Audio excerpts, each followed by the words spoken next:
Voy a pausar Recording stopped. y a grabar. Recording in progress. Bueno, pues cada sesión en la que avanzamos en el tema del diagnóstico de valores, estamos profundizando y vamos a ir conociendo detalles, modalidades y otras muchas cosas diferentes a lo que hemos visto hasta ahora. Hemos visto ya de sobra, con mucho detalle, las ganancias y los objetivos de la evaluación que cada uno de ustedes puede hacer sobre su escala de valores. Por cierto, de todo el grupo, de todos los grupos, solo 2 personas han avanzado en su autoevaluación. Yo espero que conforme el tema se siga desenrollando, más personas se animen al entrar al diagnóstico.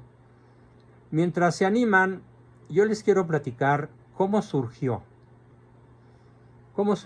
esta herramienta formidable que nos permite, como lo dije ya en sesiones pasadas, conocernos muchísimo más profundamente que lo que normalmente se conoce a sí mismo una persona que nunca haga un análisis como el que estamos haciendo. Pero ahora, aparte de las ganancias y aparte de los objetivos que ya vimos, es muy importante adentrarnos en los antecedentes históricos de cómo surge esta herramienta para que la valoren más, la aprecien más y se decidan a hacerla de la mejor manera posible. Les platico que corre el año de 1971. Para entonces yo tenía 28 años. Si nací en 43 para 71, sí, 28. Y me nombraron director de la División Psicología de la Universidad La Salle.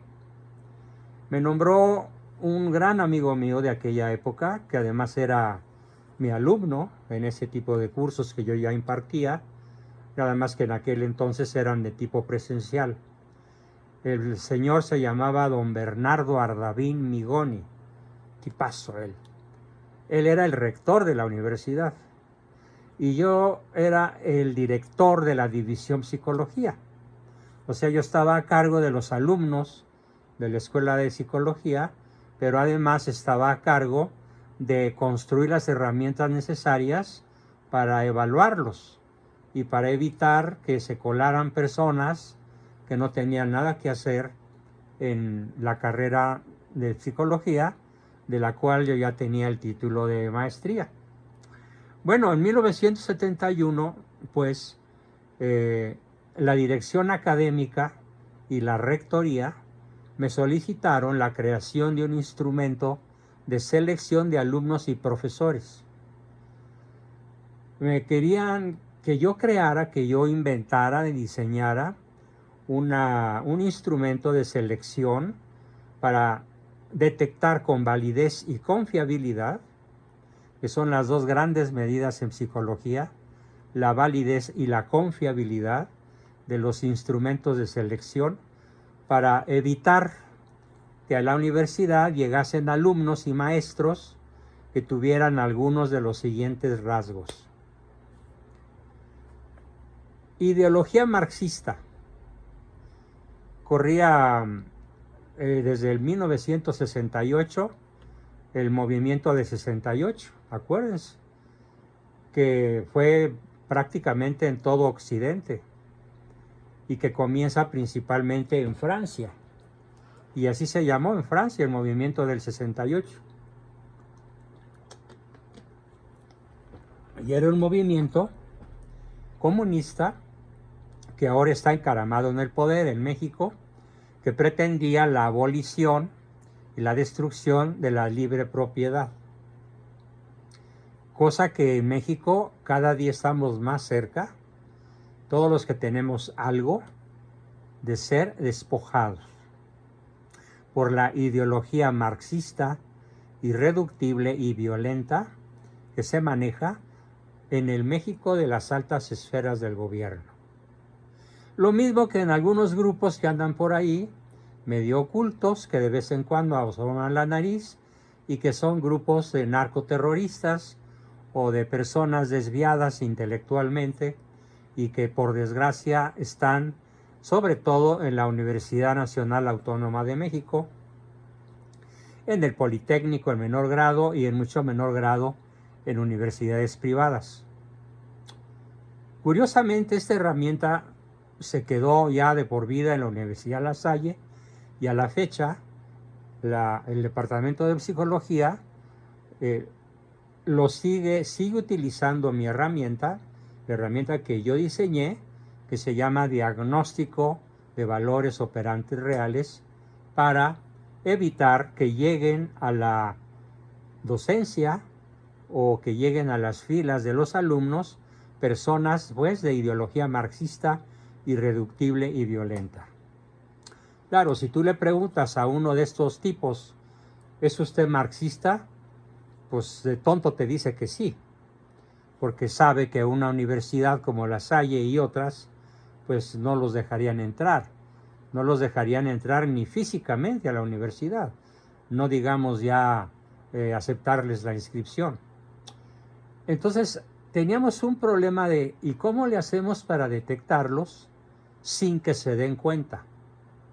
Que estamos buscando evitar que la planta de profesores sea contaminada por algún profesor marxista-leninista y que los salones de clase sean contaminados por alumnos con esta ideología que por aquel entonces estaba en boga.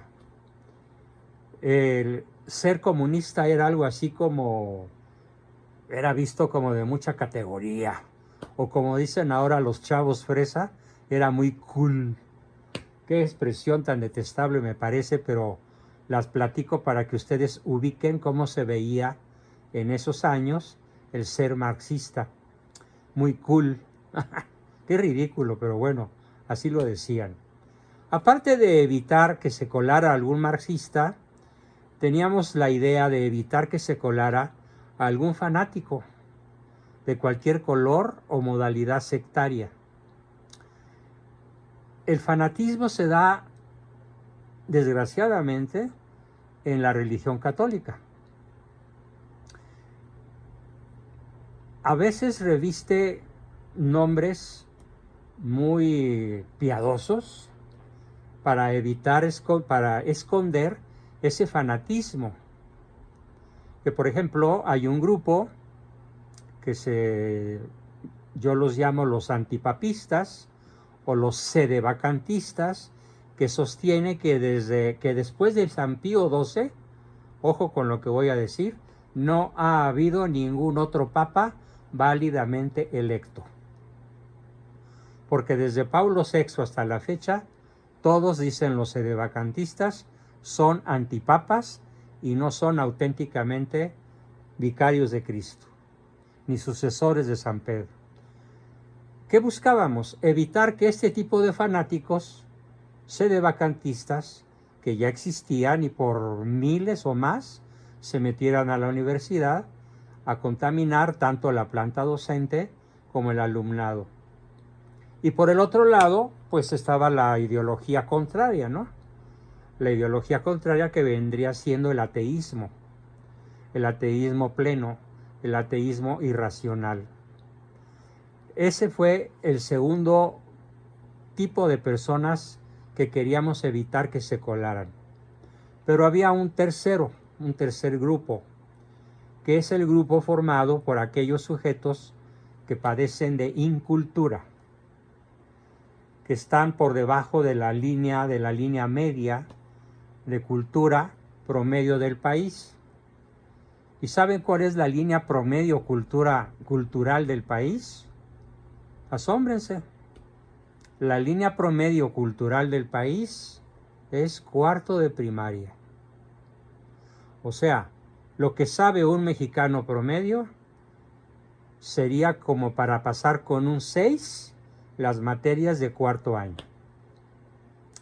Bueno, pues lo que queríamos era que personas que incluso no calificaran dentro de esa media, pues no entraran a la universidad porque no queríamos, la universidad no se había inventado para rescatar burros, ¿sí? Como ese que anda por ahí con ansias presidenciales y que es un niño burro que cortó la preparatoria y se fue a Hollywood a hacer muy buenas películas, indudablemente cabe decirlo, pero que ahora, no contento con su éxito en el mundo del cine, está queriendo dividir el voto católico, el voto opositor.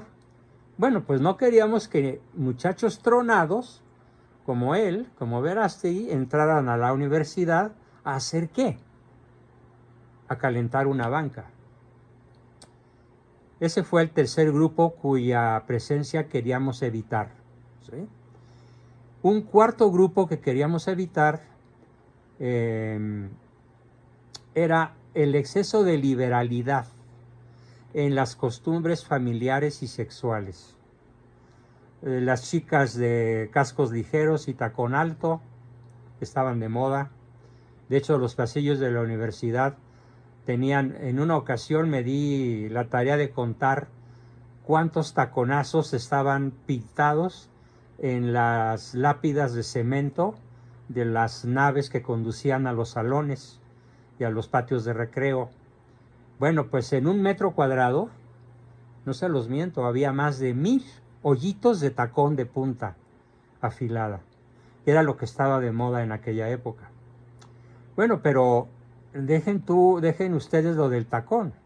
El problema era que el atuendo era completado con una minifalda que no dejaba absolutamente nada a la imaginación, más escotes pronunciados, o sea, un exceso de liberalidad en las costumbres, tanto familiares como sexuales. Todo esto venido de Francia, por supuesto, a través de la televisión, de los pseudointelectuales de aquí y de más allá, que pretendían que la mujer tenía que liberarse del yugo del varón y entrar a una era en la cual pudiera disfrutar libremente de su sexualidad sin ningún referente ético, moral o superior a su simple deseo. Bueno, no queríamos ese tipo de chicas y teníamos que buscar la manera de evitar que se metieran a la UNAM, a la universidad, perdón, a la Salle, tanto en la planta de maestros como entre el alumnado.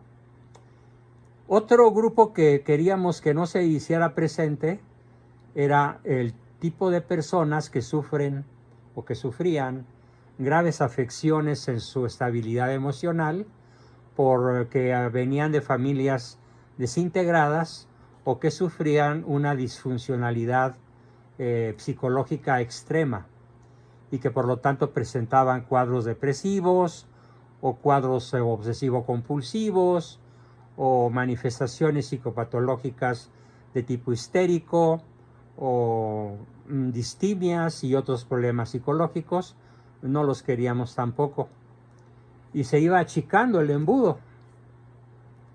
Y llegó un momento en el cual hacíamos la broma, bueno, pues que vamos a cerrar la universidad o le damos reversa a este proyecto de selección. Y el rector dijo, no, aunque seamos pocos, hay que continuar porque es la Universidad La Salle. Y el sello de catolicidad, el sello de cristiandad, no lo podemos perder por el hecho de hacer negocio. También buscábamos evitar el acceso de personas con un primitivismo y populismo cultural, típico de nuestro subdesarrollo académico.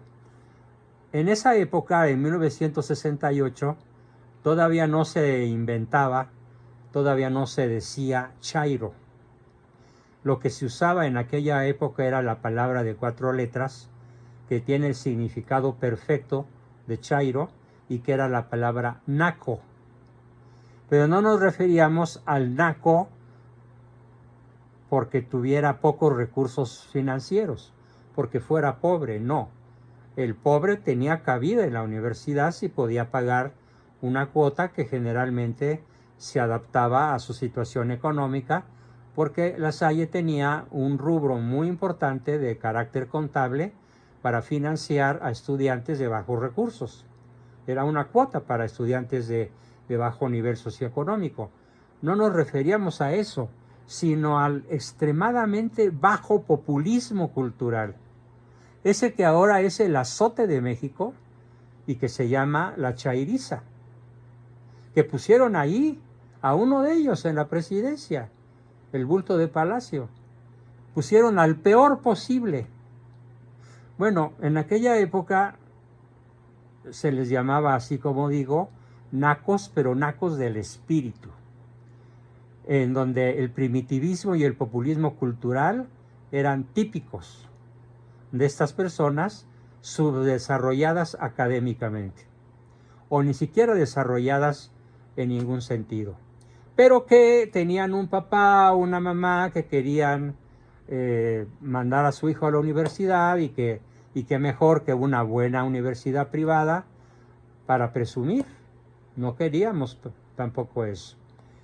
Y el último grupo cuyo acceso deseábamos evitar, ya lo mencioné, pero voy a mencionarlo nuevamente de manera especial, era el grupo de personas que podían estar practicando o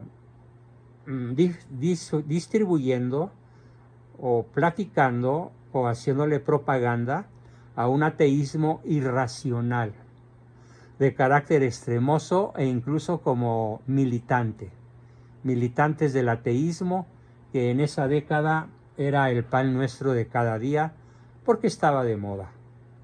Estaba de moda el ateísmo a la francesa, ¿no?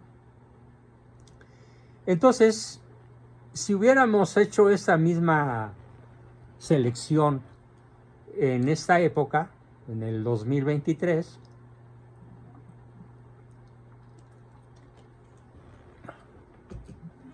estaríamos añadiendo impedir el acceso de personas de pensamiento de izquierda. Una izquierda que se ha moderado, pero que es igualmente mafiosa, igualmente tramposa, y que tiene fines tan diabólicos y tan malévolos como los que tenían en 1968, pero que ahora han logrado disfrazarse de humanistas. Han logrado disfrazarse de benefactores de la humanidad, y por desgracia, con excepción de una republiquita pequeñísima, en todo el continente, desde Alaska hasta Patagonia, gobiernan, incluyendo al presidente Biden, de izquierda. ¿Cómo le hizo la izquierda para llegar al poder? Porque se metió por todas partes. Y cuando vio la izquierda que era rechazada, como lo hacíamos nosotros, por ejemplo, entonces urdió meterse, pero de manera más sutil, de manera más inteligente, desarrollando estrategias de penetración verdaderamente asombrosas. En pocas palabras, disfrazándose de lobos con piel de oveja. La Salle en cierta forma ha logrado evitar ese desastre, pero no así el resto de las universidades.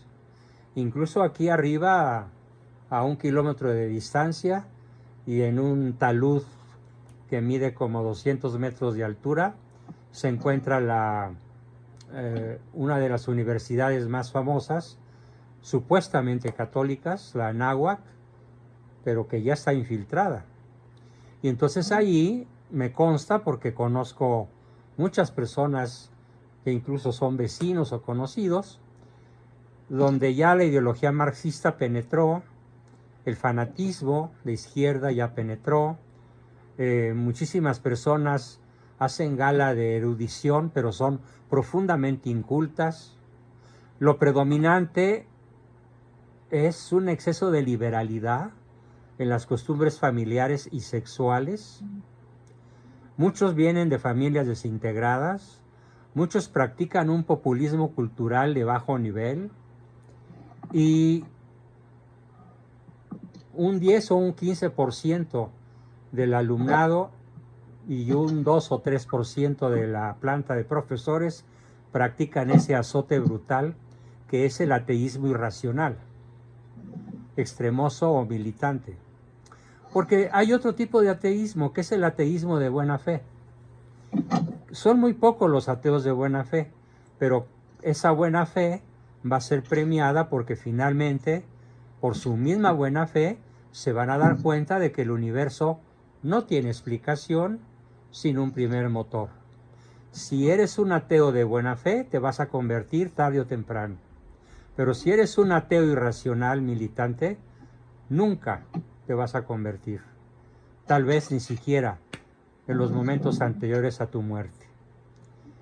Bueno, pues todos estos grupos logramos cerrarles el paso de manera muy exitosa, de manera muy eficiente, de manera muy eficaz, valiéndonos del examen que de manera parcial muchos de ustedes ya comenzaron, o algunos de ustedes ya comenzaron a hacer. Y qué mejor que lo hagan pues la mayoría de ustedes, porque la verdad ya hablé bastante de las ventajas que tendrían de hacerlo. Bueno, ¿y cómo le hicimos? Procedimos al diseño, yo lo diseñé, yo lo escribí, a la aplicación y la validación del instrumento. Este proceso de diseño, aplicación y validación nos llevó entre 6 y 9 meses de muy arduos trabajos. Se aplicó en la universidad con gran éxito y se cumplió casi totalmente con el objetivo de evitar el ingreso de las personas que ya describí. La población mexicana de aquella época, propensa a contraer esas infecciones del espíritu, era amplia y numerosa. Por cuanto estaba fresca y palpitante la oleada de movimientos revolucionarios mundiales del 68. Con el paso de los años, diversas organizaciones empresariales se interesaron por el instrumento para la selección de sus cuadros ejecutivos, con lo que se inició un largo y profundo trabajo de afinación de la prueba, hasta llegar a su formato actual, que está vigente desde 1996.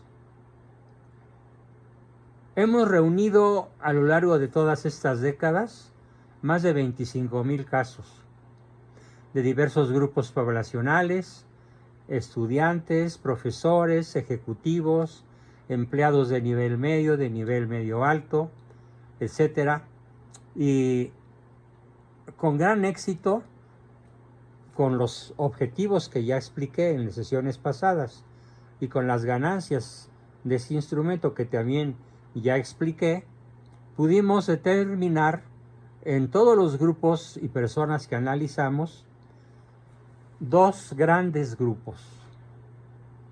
Cada uno de ustedes, a partir de este momento, en este momento mentalmente, solo mentalmente, posteriormente, más que mentalmente, prácticamente, al contestar sus preguntas, se formaron el grupo triunfador y el grupo perdedor. También con el tiempo surgió otro tipo de grupo al que llamamos el grupo trepador. Pero platiquemos primero de las características que tiene el grupo triunfador, al cual deseo que muchos de ustedes o todos ustedes pertenezcan. Y que si todavía no están ahí, porque su escala de valores todavía no se alinee de manera no perfecta, pero cercana a la excelencia, a lo que es la tabla ideal de valores universales, ya se las daré en su momento, muy probablemente en la próxima sesión, puedan compararse qué tan triunfadores son, qué tan perdedores son, o qué valores les hace falta reacomodar para poder entrar a lo que se llama grupo triunfador. Bien, ¿cuáles son las 5 características principales del grupo triunfador? Según este test creado por nosotros, son varias áreas. Después explico cuáles son las 5 áreas con sus resultados, pero ahorita nada más las voy a mencionar. Estilo de mando. ¿Cuál es tu estilo de mando? No es lo mismo un estilo de mando triunfador y un estilo de mando perdedor, o un estilo de mando trepador. Son terriblemente distintos. La siguiente área, ¿cómo son tus relaciones interpersonales? La siguiente, ¿qué tan investigador eres? ¿O qué tan codependiente eres? Codependiente es un tipo de relación tremendamente improductiva, ineficaz, ineficiente, muy tormentosa, y la puedo definir con una famosísima canción de José Alfredo Jiménez, aquella que dice: ni contigo ni sin ti tienen mis males remedio, ni contigo porque me matas, ni sin ti porque me muero. Esa es una relación codependiente. Se analiza para ver si tu relación no es codependiente o si lo es, porque si es codependiente, definitivamente no puedes calificar en el grupo triunfador.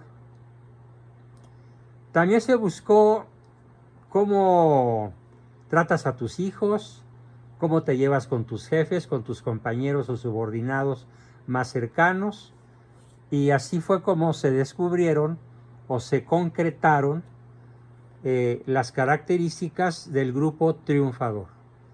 Vamos a ver cuáles son las 5 características del grupo triunfador, y cada uno de ustedes mentalmente ahorita y al rato de viva voz, si gustan, con las preguntas que me hagan, con las aportaciones que me hagan, pueden irse ubicando en cualquiera de los grupos que voy a describir.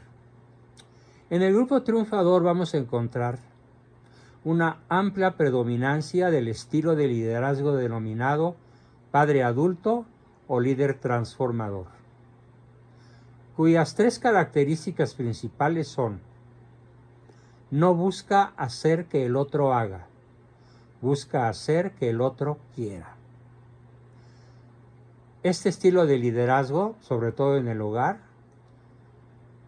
aparte de eso de no hacer que hagan, sino hacer que quieran, se manifiesta porque el padre o madre que practican este liderazgo transformador nunca, por ningún motivo, en ninguna ocasión, por ninguna causa, les retiran su afecto a sus hijos.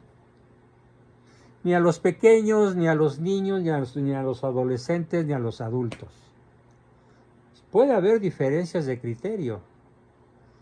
El hijo puede cometer graves errores de diferentes tipos. Errores de la vida cotidiana, errores profesionales, errores escolares, errores en términos de obediencia o docilidad, pero una de las características fundamentales del padre adulto triunfador es esta que acabo de decir: en ningún momento retira el afecto explícito a sus hijos. Obviamente tampoco a su pareja, tampoco a su cónyuge. Aparte de la predominancia del estilo padre adulto, líder transformador, con estas 2 características, y falta una tercera. Aparte de nunca retirar el afecto, él no se enoja. Disiente, señala, reconviene, regaña, pero no se enoja, porque sabe muy bien que el que se enoja pierde.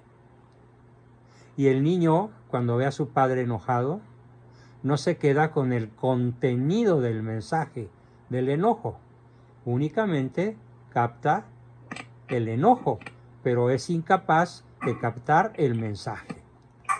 Por lo tanto, no puede calificar como un triunfador el padre que no logra transmitir a sus hijos el mensaje de la reconvención, el señalamiento, la extrañeza, el regaño, el señalamiento del error, porque el niño cuyo padre se enoja no capta el contenido del mensaje, solamente capta la rabia, el gesto adusto, la amenaza de golpe o incluso el golpe, aunque no sea muy duro, y peor si lo es.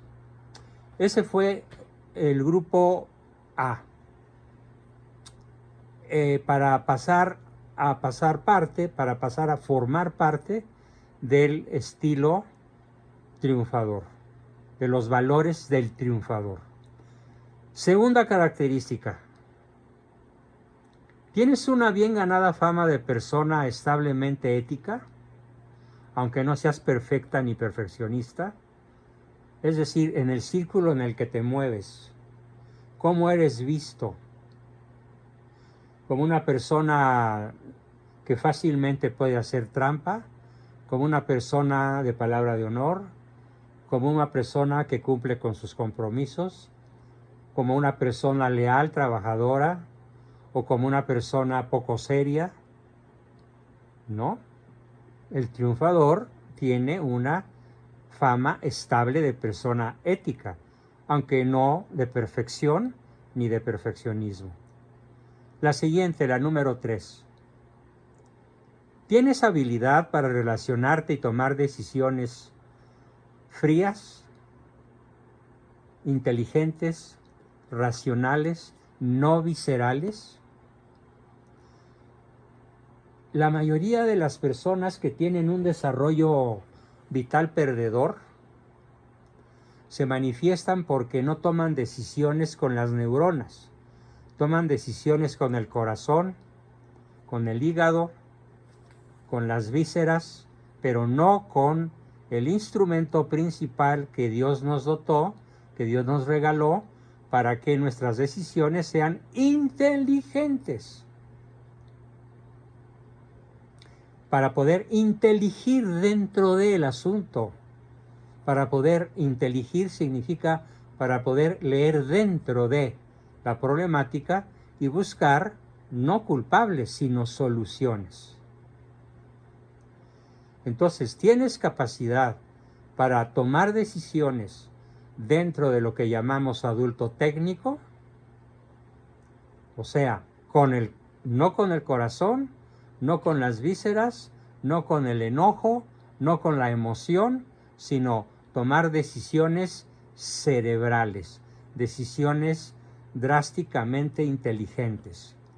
Estoy viendo en el panel a una personita a la que aprecio muchísimo, que esta mañana me preguntaba, me decía que tenía todavía fuertes sentimientos de enamoramiento hacia un galán,